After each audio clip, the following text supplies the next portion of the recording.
Just imagine you're hiking along a trail or a canyon and you veer off into an unknown area that you can't get out of.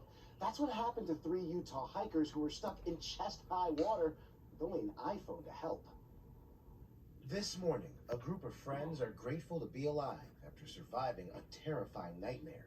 Just so thankful for all the help out there. Just 1 week earlier, 3 BYU students were canyoneering as a pre-graduation trip in what's known as the Squeeze in Emery County when they came across an unexpectedly deep pool of water. We were pretty confident in our abilities. We've been trained, but with the water and the hypothermia and just being tired, we maybe overestimated ourselves. With hypothermic symptoms and the water nearly up to their chest, the hikers stood on one another's shoulders in efforts to hoist their backpacks onto an area to catch a lip in order to escape.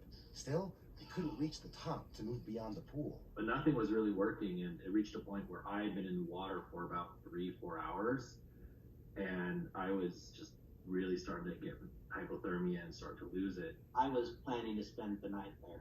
But things taking a turn when they learned that Stephen Watts brought his iPhone 14 and was able to use the SOS text message feature to call out for help. The enormous feeling of relief when I was looking at the phone and it said connected and seeing the text go through was just such a huge feeling of relief to know that.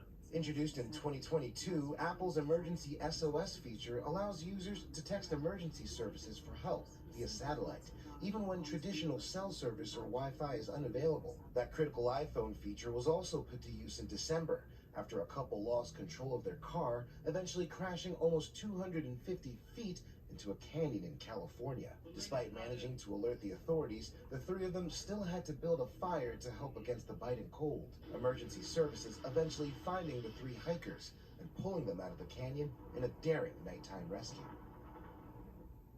Now, the group has since learned some valuable lessons from this ordeal. They say if you're taking part in similar activities, make sure you have a satellite phone, matches, and emergency blankets with extra food and clothing. And always, always tell someone close you know about where and